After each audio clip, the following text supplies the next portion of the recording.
नमस्कार, आप देख रहे हैं न्यूज फाउंडेशन और मैं हूं सांत्वना आपके साथ। मुख्यमंत्री नीतीश कुमार ने अगस्त के महीने में रातों रात बीजेपी को बिहार की सत्ता से बाहर का रास्ता दिखाकर तेजस्वी यादव के साथ नई महागठबंधन की सरकार बना दी, जिसके बाद पिछले 3 महीनों से ये सरकार बिहार में काम कर रही है और वहीं दूसरी तरफ बीजेपी बिहार में विपक्ष की भूमिका में खड़ी है।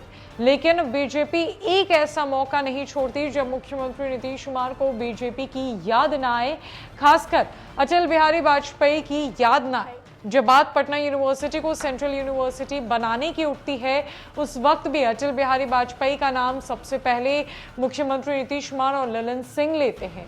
पटना यूनिवर्सिटी में हाल फिलहाल में स्टूडेंट इलेक्शंस हुए, जहां सबकी ये मांग थी कि पटना यूनिवर्सिटी को सेंट्रल यूनिवर्सिटी बनाया जाए और इसकी मांग प्रधानमंत्री नरेंद्र मोदी के सामने भी रखी गई थी, जिस पर जदयू के राष्ट्रीय अध्यक्ष मुंगेर सांसद ललन सिंह ने ये याद दिलाया था कि जब नीतीश कुमार, अटल बिहारी वाजपेयी और लालकृष्ण आडवाणी की मिलीजुली सरकार में मंत्री थे, उस वक्त देश में एनडीए की सरकार थी, तब नीतीश कुमार के मात्र एक बार कहने पर पटना इंजीनियरिंग कॉलेज को एनआईटी कॉलेज में तब्दील कर दिया गया था। उनकी मांग को पूरी कर दी गई थी उनकी मांग को। लेकिन अब जब इतने सालों से पटना यूनिवर्सिटी को सेंट्रल यूनिवर्सिटी बनाने की मांग रखी जा रही है, तब केंद्र सरकार की तरफ से कोई प्रतिक्रिया निकलकर सामने नहीं आ रही है। प्रधानमंत्री नरेंद्र मोदी का इस ओर कोई ध्यान नहीं है, जिससे बिहार की जनता, बिहार के युवा और बिहार की महागठबंधन सरकार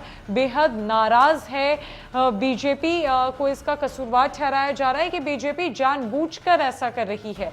तो वहीं दूसरी तरफ रह रहकर नीतीश कुमार को अटल बिहारी वाजपेयी के कार्यकाल की याद आती है, उनकी बातों की याद आती है, क्योंकि उन्हें लगता है कि उस वक्त की बीजेपी की सरकार का रुतबा और रुख बेहद अलग था। लेकिन इस वक्त की बीजेपी सरकार का रुख बेहद बदल चुका है। इस वक्त की बीजेपी सरकार जानबूझकर बिहार की जनता को परेशान करने की कोशिश में लगी हुई है। दरअसल भाजपा से लगातार बढ़ रही दूरी के बीच जदयू पूर्व प्रधानमंत्री अटल बिहारी वाजपेयी को याद करने का कोई अवसर अपने हाथ से जाने नहीं दे रही। मुख्यमंत्री नीतीश कुमार विधानसभा के भीतर और बाहर उनकी चर्चा करते ही रहते हैं। शुक्रवार को वित्त मंत्रियों की बैठक में राज्य सरकार की ओर से दिए गए ज्ञापन में वाजपेयी की उदारता को याद किया गया। वित्त मंत्री विजय कुमार चौधरी ने ज्ञापन दिया। 8 पेज के ज्ञापन में पहले ही पन्ने में राज्यों के विकास के लिए धन देने के मामले में तत्कालीन प्रधानमंत्री के रूप में अटल बिहारी वाजपेयी की प्रशंसा की गई है। ज्ञापन में लिखा गया है, एनडीए सरकार में श्रद्धेय वाजपेयी जी के समय राज्यों की वित्तीय स्वायत्तता जिस सीमा तक दी गई थी या अलग अलग योजनाओं में केंद्र सरकार से राज्यों को जो मदद मिलती थी, वो घटती जा रही है। उदाहरण स्वरूप सिंचाई योजनाएं एवं सर्व शिक्षा अभियान जैसी योजनाओं में भारत सरकार की हिस्सेदारी अधिक हुआ करती थी, वो अब धीरे धीरे कम हो रही है। ज्ञापन में केंद्र से आग्रह किया गया है कि वो राज्यों को मदद देने के मामले में अधिक संवेदनशीलता दिखाए।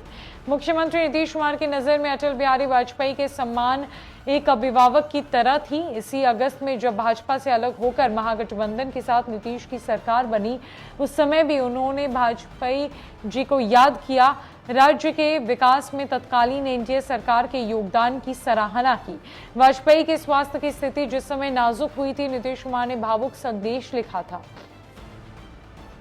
मुझे अटल जी का विशेष स्नेह हमेशा मिला, मार्गदर्शन मिला, उनसे सार्वजनिक जीवन के बारे में जानने का अवसर मिला। वो मेरे अभिभावक की तरह ही। मुख्यमंत्री ने पटना के एक पार्क में वाजपेयी की प्रतिमा स्थापित की।